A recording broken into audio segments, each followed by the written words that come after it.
हाल ही में एक मैं पुस्तक पढ़ रहा था जिसमें बुद्धि और प्रेम पे चर्चा चल रही थी, जो कि पुस्तक के कुछ इस हद तक जा रही थी। तो उसमें अलग-अलग विचार लिखे हुए थे। जैसे कि आजकल आप अगर सोशल मीडिया ज़्यादा यूज़ करते हैं तो देखते होंगे कि एक तरफ फेमिनिज़्म है, फेमिनिस्ट कंप्लीटली, और एक तरफ मैस्कुलिनिटी है, कंप्लीट मैस्कुलिन। दोनों एक दूसरे को, कोई कुछ कह रहा है, कोई कुछ कह रहा है एक दूसरे की तरफ। तो जो सृष्टि है, जो हमारी प्रकृति है, प्रकृति में दिन की भी उतनी ही आवश्यकता है जितनी रात की, और ये ऐसे भी कह सकते हैं रात की उतनी ही आवश्यकता है जितनी कि दिन की। अगर पूरा पूरा दिन ही रहे और पूरा पूरा रात ही रहे तो ये सामंजस्य नहीं बैठेगा।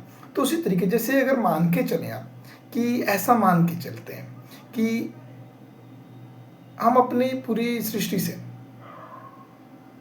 पूरे पुरुष को एक दूसरे ग्रह पे भेज देते हैं और एक पूरी स्त्री को यहाँ रख देते हैं।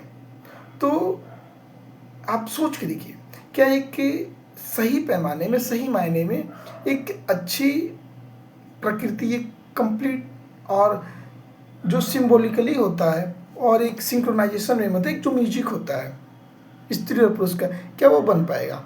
सेम वे में ऐसा अगर करते हैं कि पुरुष को रहने देते हैं धरती पर और सारी स्त्रियों को किसी दूसरे ग्रह पे भेज देते हैं, तो क्या एक जो प्रकृति की अपनी मेलोडी है, जो प्रकृति की अपनी संगीत है, क्या वो बन पाएगी?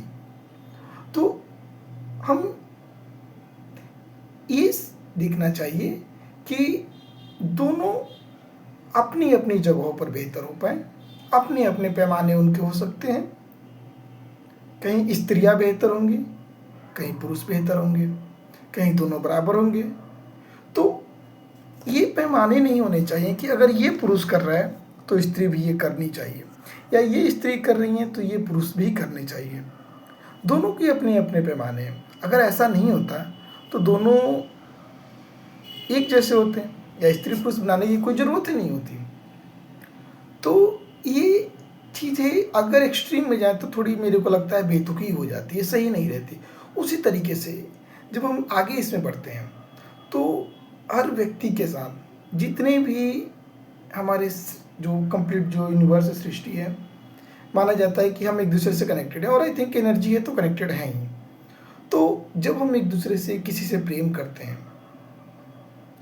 तो प्रेम भी ज़रूरी है, सबसे ज़्यादा ज़रूरी है। वहाँ पर कोई प्लस माइनस नहीं होना चाहिए। बट प्रेम के साथ साथ में जीने के लिए आपको बुद्धि की आवश्यकता पड़ती है।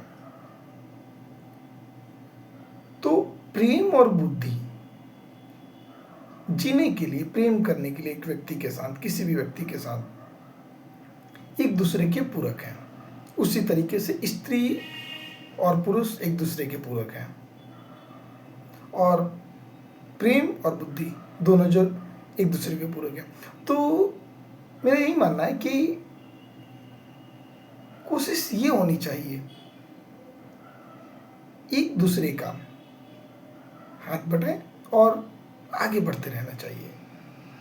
क्योंकि आप अगर किसी सी भी व्यक्तिगत तौर पे या सामाजिक तौर पे मन मुटाव करते हैं, लड़ाई करते हैं, या वैचारिक भी हो सकती है, व्यक्तिगत भी हो सकती है, शारीरिक भी हो सकती है, तो कहीं ना कहीं ये आपको परेशानी में डालती है। तो हमें ये देखना चाहिए कहाँ हमारा बेहतर होगा, किस तरीके से हम बेहतर कर सकते हैं, क्योंकि रहना तो सबने एक साथ में है। तो उसी तरह से समझिए, जैसे प्रेम और बुद्धि भी ज़रूरत है और इक्वली इम्पॉर्टेंट है, उसी तरीके से स्त्री और पुरुष भी इक्वली इम्पॉर्टेंट है। धन्यवाद।